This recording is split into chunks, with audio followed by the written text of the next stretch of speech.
So scientists were going along happily discovering elements, and as scientists often do, they want to categorize and look for patterns and classify things and group things and try to understand.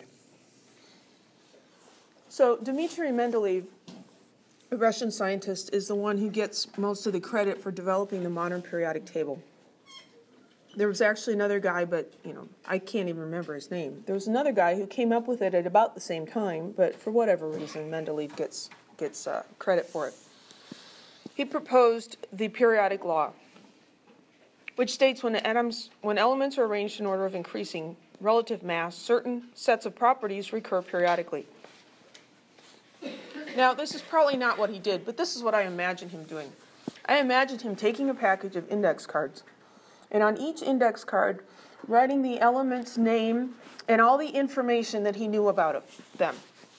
And then he's like arranging them on a table and trying to figure out how can we make sense of these? Because we were discovering more and more, and after there was a bunch of them, it's kind of hard to keep track of. And so he found that if he listed them in order of increasing mass, that he saw patterns recurring.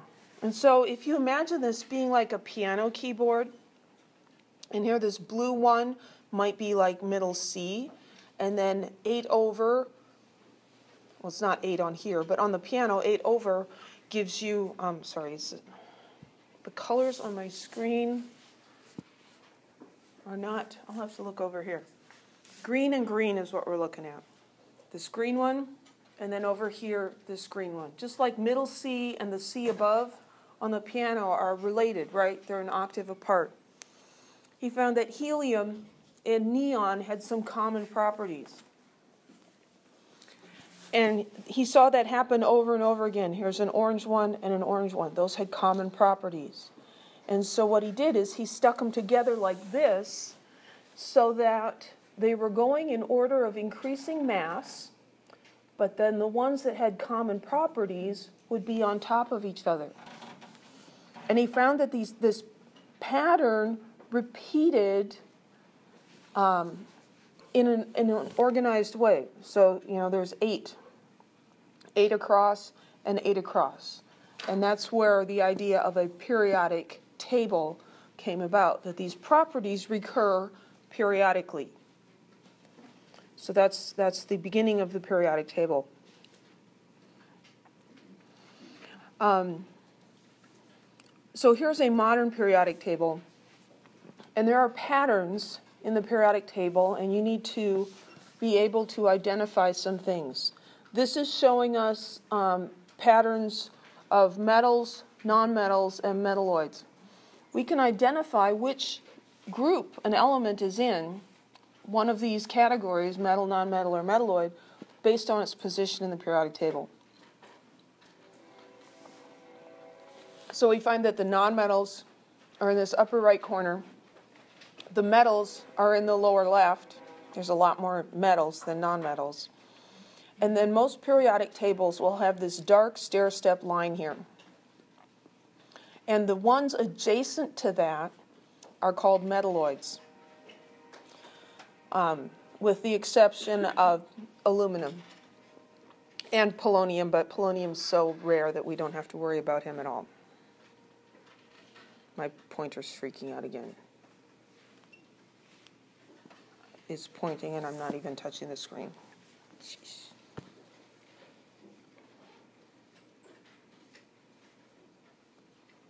I really wish I wouldn't do this.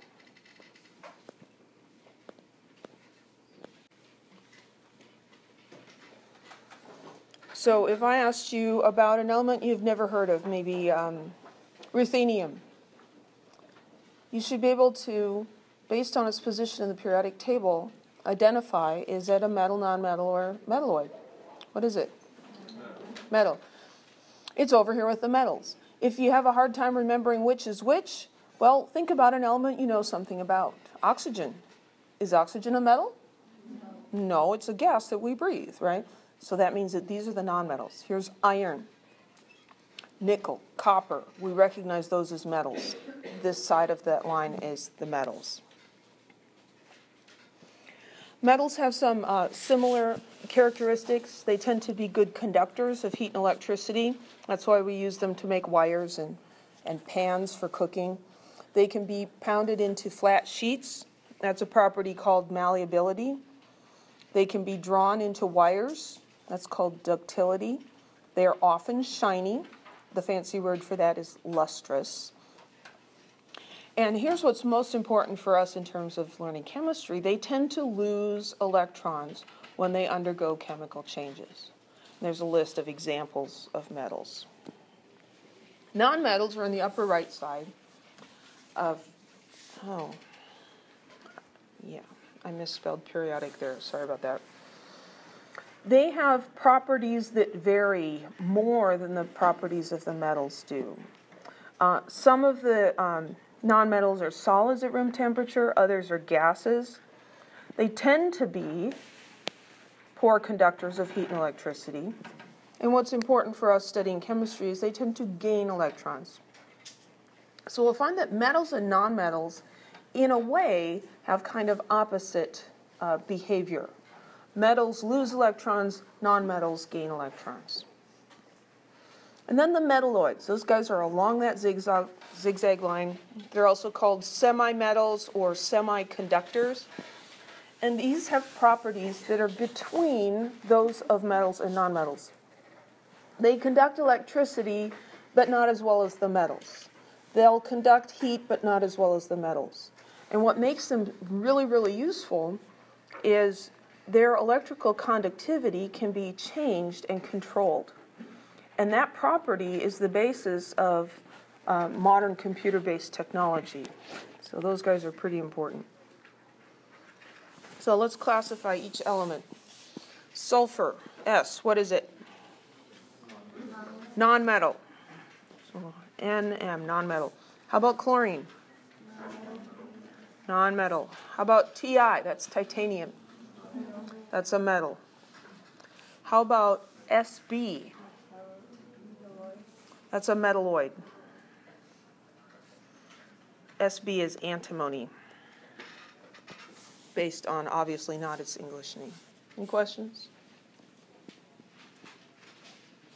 Other groups and information that we get from the periodic table. So we have the main group elements. That's these guys in these two columns. It's the columns that stick up. And these guys over here. So on this periodic table, they're colored in yellow. Those are the main group elements. These elements have properties that are quite predictable based on their position in the periodic table. And then these guys in the middle, they're transition elements or transition metals. They're transitioning between this part of the main group and that part of the main group. These are much less predictable. They're kind of squirrely. Okay, so the main group elements and the transition elements. We also have some numbers here. These are group numbers. A group is a column in the periodic table.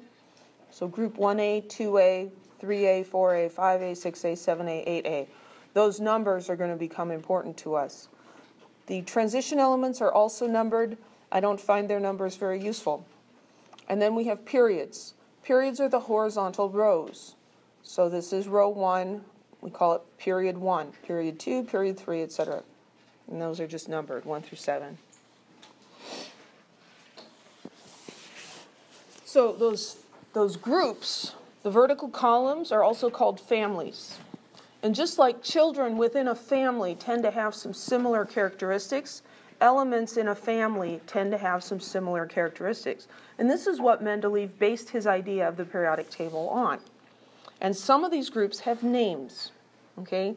And these names are ones that you're going to need to know for the next exam, not the one on Thursday. So this group 1A here, these are the alkali metals and the alkaline earth metals, and the halogens and the noble gases.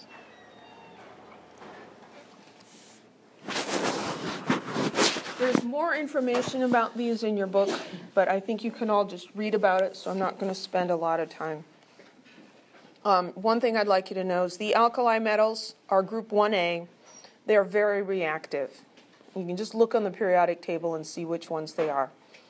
Now, who's missing on this little list here that's on the periodic table? Hydrogen, right? On the periodic table, hydrogen is right up here. Is hydrogen a metal? No. He's over there on the left side of the periodic table, but he's not a metal. So we'll see several times throughout the semester, hydrogen is like the baby brother of the whole element clan. And what happens with the baby brother? They get away with all kinds of stuff that you would have had your hide tanned for if you tried to pull that off, right? Baby brother gets away with murder. Hydrogen likes to violate all the rules. So that's why he doesn't show up there. He's not an alkali metal. Alkaline earth metals, group 2A. These are fairly reactive, but not as reactive as the alkali metals. This is a picture of magnesium burning. Did you know that metals can burn? They can. There's a reason we don't make cars out of magnesium. Calcium reacts with water. Pure calcium, you put it in water, it's going to bubble and fizz. But these are not as reactive as the alkali metals. You put sodium in water, and it reacts so violently it'll actually explode. And then over on the other side of the periodic table, group 7A, the halogens. These are very reactive nonmetals. And some of them are gases like fluorine and chlorine. Bromine is a liquid at room temperature. Iodine and astatine are solids. And then group 8A, these are the noble gases. The noble gases are very unreactive. We say they're chemically inert. For many years, it was believed that they formed no compounds. We now know that some of them form a very few compounds. There's still, I think, at least 3 of them that we don't know of any compounds that they form with other elements. They're just very non-reactive. This characteristic bright orange neon sign is actually neon gas inside of a glass tube with electricity passing through it, and that's the color that it gives off. Okay, so which group or family of elements does each of these elements belong? If its group has a name, let's give it the name as well as the number. So Li, that's in group 1A, and those are called the alkali metals. You know, I should probably point something out here. Let's see if this periodic table... it doesn't. But there's another set of numbering. So let me... where they just number straight across 1 through 18. That's what IUPAC uses.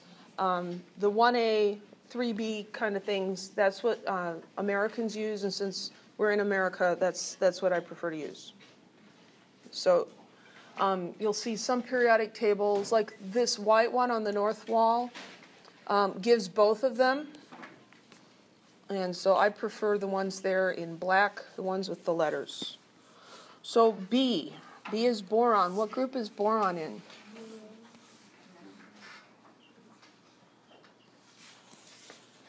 Somebody numbered those wrong. Oh, horrors. That periodic table says that boron is in group 3B. It's not. It's in group 3A. Oh my goodness, we have to get that fixed. Does that group have a name? It doesn't. It's not one of, it's the 2 columns on each, the far end of each side that have names. That one doesn't have a name. How about iodine? It's in group 7A, it's a halogen. Halogen headlights, they've got halogens in them. How about AR? Group 8A, noble gas. That's not so hard.